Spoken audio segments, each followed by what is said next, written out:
नमस्कार दोस्तों, target education centre में आपका स्वागत है। आज हम पढ़ेंगे चैप्टर 3 पृथ्वी की गतियाँ। पृथ्वी की गति दो प्रकार की है, रेवोल्यूशन एंड रोटेशन, घूर्णन और परिक्रमण। घूर्णन, रोटेशन, पृथ्वी का अपने अक्ष पर घूमना घूर्णन कहते हैं। यह अपने अक्ष पर घूमती, इसे घूर्णन कहते हैं। परिक्रमण, रेवोल्यूशन, सूर्य के चारों ओर एक चक्कर स्थित कक्षा में पृथ्वी की गति को परिक्रमण कहते हैं। यह सूर्य, इसके चारों ओर घूमना परिक्रमण कहलाता है। पृथ्वी का अक्ष एक काल्पनिक रेखा है जो इसके कक्षीय सतह से 66.5 डिग्री का कोण बनाती है। वह समतल जो कक्ष के द्वारा बनाया जाता है उसे कक्षीय समतल कहते हैं। पृथ्वी सूर्य के प्रकाश को प्राप्त करती है और पृथ्वी का आकार गोलाकार के समान है, इसलिए एक समय में सिर्फ उसके आधे भाग पर ही सूर्य की रोशनी प्राप्त होती है। सूर्य की ओर वाले भाग पर दिन होता है, यह पृथ्वी है। अगर सूर्य इधर है तो इधर दिन होगा और इधर होगी रात। सूर्य की ओर वाले भाग पर दिन होता है, जबकि दूसरे भाग पर सूर्य दूर होने के कारण यहाँ पर रात होगी। ग्लोब पर वह पृथ्वी या वृत्त जो दिन तथा रात को विभाजित करता है उसे प्रदीप्ति वृत्त कहा जाता है। यह वृत्त अक्ष के साथ नहीं मिलता, यह कभी भी अक्ष के साथ नहीं मिलता। यह है दिन और रात, यह सूर्य है। अगर यहाँ पर रोशनी गिर रही है तो यहाँ पर होगा दिन, और यहाँ पर नहीं गिर रही तो यहाँ पर होगा रात। पृथ्वी अपने अक्ष पर एक चक्कर पूरा करने में लगभग 24 घंटे का समय लेती है। घूर्णन के समय के काल को पृथ्वी का दिन कहा जाता है। यह पृथ्वी की डेली मोशन है। पृथ्वी जो अपने अक्ष पर घूमती है यह 24 घंटे में अपना पूरा समय करती है। अगर पृथ्वी घूर्णन नहीं करे तो क्या होगा? सूर्य की तरफ वाले भाग पृथ्वी को हमेशा दिन होता है। अगर सूर्य के सामने है तो हमेशा दिन होगा, जिसके कारण उस भाग पर गर्मी लगातार पड़ेगी। अगर घूर्णन नहीं होगा तो क्या होगा? दूसरे भाग में हमेशा अंधेरा रहेगा और पूरे समय ठंड होगी। इस तरह की अवस्था में जीवन संभव नहीं होगा। यह है पृथ्वी। अगर हमेशा सूर्य की किरण इधर गिरेगी तो यहाँ पर हमेशा दिन होगा, ये अधिक गर्मी होगी, और यहाँ पर हमेशा रात होगी, यहाँ पर अधिक ठंड होगी। पृथ्वी की दूसरी गति को सूर्य के चारों ओर कक्ष में होती है उसे परिक्रमण, रेवोल्यूशन कहा जाता है। पृथ्वी एक वर्ष में 365 दिन, 1/4 दिन में सूर्य का चक्कर लगाती। ये 365 6 घंटे में पूरा चक्कर लगाती। हम लोग एक वर्ष 365 दिन को मानते हैं तथा सुविधा के लिए 6 घंटे को इसमें नहीं जोड़ते। 4 वर्षों में प्रत्येक वर्ष बचे हुए 6 घंटे मिलकर 24 घंटे के बराबर हो जाते हैं।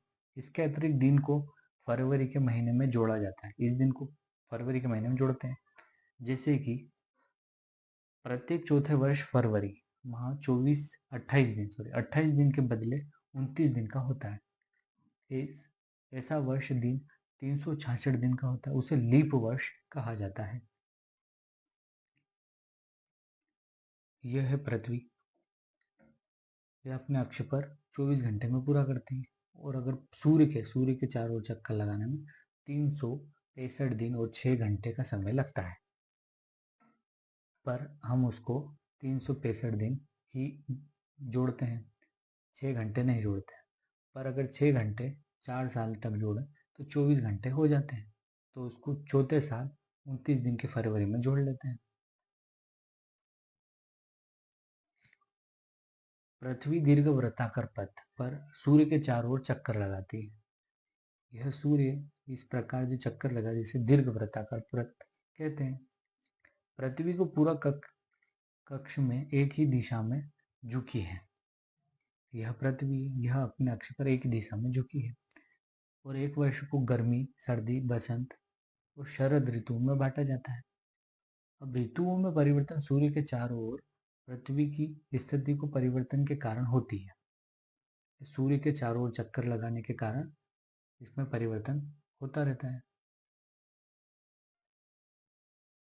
21 जून को उत्तरी गोलार्ध को सूर्य की तरफ झुका है और सूर्य की किरणें कर्क रेखा पर सीधी पड़ती है। यह पृथ्वी 21 जून को कर्क रेखा पर यहाँ पर गिरती है। इसके परिणाम स्वरूप क्या होता है? ऊष्मा अधिक प्राप्त होती है। ध्रुवों के पास वाले क्षेत्र में कम ऊष्मा प्राप्त होती है और जहाँ पर ध्रुव है वहां पर कम ऊष्मा प्राप्त होती है। उत्तरी ध्रुव सूर्य की तरफ झुका होता है। उत्तरी ध्रुव सूर्य की तरफ झुका होता है, जिसके कारण उत्तरी ध्रुव के बाद वाले भाग पर लगभग 6 महीने तक लगातार दिन रहता है। चूंकि उत्तरी गोलार्ध के बहुत बड़े भाग को सूर्य की किरणें या रोशनी प्राप्त होती है, इसलिए विषुवत वृत्त के उत्तरी भाग में गर्मी का मौसम होता है और 21 जून को इन क्षेत्रों में सबसे लंबा दिन होता है, सबसे छोटी रातें होती। पृथ्वी की इस अवस्था को उत्तरी आयंत या ग्रीष्म आयंत कहते हैं। 22 दिसंबर को दक्षिणी ध्रुव की सूर्य की किरणें मकर रेखा पर गिरती है। यह है पृथ्वी, यहाँ पर मौजूद है कर्क रेखा। सूर्य की किरणें सीधे गिरती है और सूर्य की किरणें मकर रेखा पर लंबवत पड़ती है, इसलिए दक्षिणी गोलार्ध में बहुत बड़े भाग में प्रकाश प्राप्त होता है। इसलिए दक्षिणी गोलार्ध में लंबे दिन और रातें छोटी होती है। यहाँ पर लंबे दिन होंगे और रातें छोटी होगी। 22 दिसंबर को ग्रीष्म ऋतु में होता है। इसके ठीक विपरीत स्थिति में अगर उत्तरी गोलार्ध की बात करें, उत्तरी गोलार्ध में पृथ्वी की इस अवस्था के दक्षिणी आयंत कहा जाता है और दक्षिणी अगर उत्तरी गोलार्ध की बात करें तो यहाँ पर इसका उल्टा हो जाएगा। यहाँ पर रातें बड़ी होगी और दिन छोटे होंगे। आप जानते हैं कि ऑस्ट्रेलिया में ग्रीष्म ऋतु में किसमिस का पर्व मनाया जाता है। 21 मार्च एवं 23 सितंबर को सूर्य की किरणें विषुवत वृत्त पर सीधी पड़ती है। इस अवस्था को कोई भी ध्रुव सूर्य की ओर झुका नहीं होता। यहाँ पर यह पृथ्वी मौजूद है। इस प्रकार यह 21 मार्च और 23 सितंबर को यहाँ पर दिन और रातें बराबर होती है। इस अवस्था को सूर्य के ध्रुवों की ओर सूर्य पृथ्वी नहीं झुकी होती, इसलिए पूरी पृथ्वी पर दिन और रात बराबर होते हैं। 23 सितंबर को उत्तरी गोलार्ध में शरद ऋतु होती है, जबकि दक्षिणी गोलार्ध में बसंत ऋतु होती है।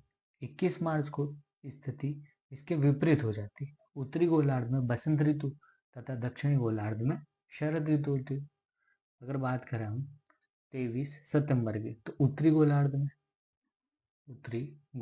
में शरद ऋतु और दक्षिणी गोलार्ध में बसंत ऋतु, और 21 मार्च को इसके विपरीत हो जाती है। उत्तरी गोलार्ध में बसंत हो जाता है और दक्षिणी गोलार्ध में शरद होती है। इस प्रकार स्पष्ट है कि पृथ्वी के घूर्णन एवं परिक्रमण के कारण दिन और रात ऋतुओं में परिवर्तन होता है। बच्चों, अब हम करेंगे क्वेश्चन। पहला क्वेश्चन, पृथ्वी के अक्ष का झुकाव कोण क्या है? पृथ्वी के अक्ष पर झुकाव कोण 66.5 डिग्री है। घूर्णन एवं परिक्रमण को परिभाषित कीजिए। कैसे परिभाषित करेंगे? दूसरा क्वेश्चन, तो पृथ्वी की गति दो प्रकार की होती है, घूर्णन और परिक्रमण। घूर्णन का अर्थ है पृथ्वी का अपनी दूरी पर घूमना, जबकि परिक्रमण का अर्थ है पृथ्वी का सूर्य के चारों ओर घूमना, क्योंकि यह एक अंडाकार पथ का अनुसरण करती है। अब पढ़ें। तीसरा क्वेश्चन है लीप वर्ष। लीप वर्ष क्या है? इस प्रकार प्रत्येक चौथे वर्ष फरवरी माह 28 दिन के बदले 29 दिन का होती है। इस प्रकार ऐसा वर्ष जिसमें 366 दिन होते हैं उसे लीप वर्ष कहा जाता है। लीप वर्ष कब था? लीप वर्ष 2020 और 2024। अगला लीप वर्ष कब आएगा? 2028 में।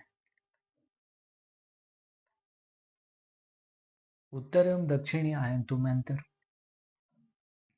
चौथा क्वेश्चन, उत्तरी आयंत 21 जून को उत्तरी गोलार्ध में सबसे लंबा या बड़ा दिन या सबसे छोटी रातें होती है, जबकि इसी समय दक्षिणी गोलार्ध में सबसे छोटा दिन और सबसे लंबी या सबसे लंबी रातें होती है।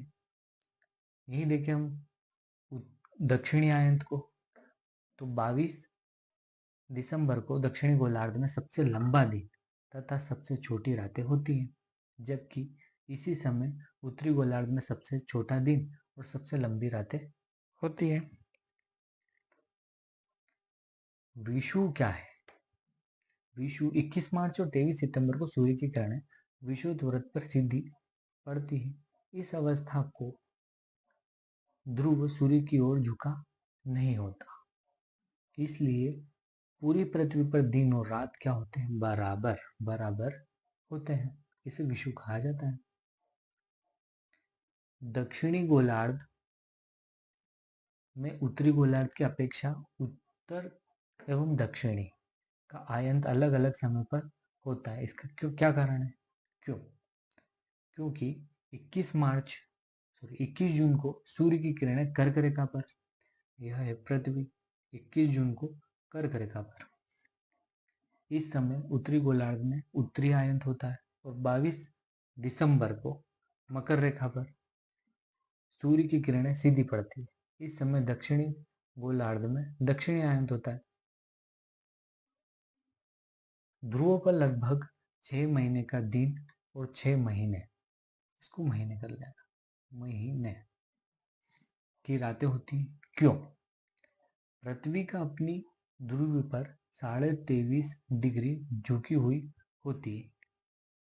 इसी कारण गर्मियों के मौसम में सूरज डूबता ही नहीं है, और उत्तरी ध्रुव एवं दक्षिणी ध्रुव पर सूर्य का वर्ष में एक बार उगता है और एक बार डूबता है, जिसका परिणाम यह है कि लगभग 6 महीने के दिन और 6 महीने की रातें होती हैं।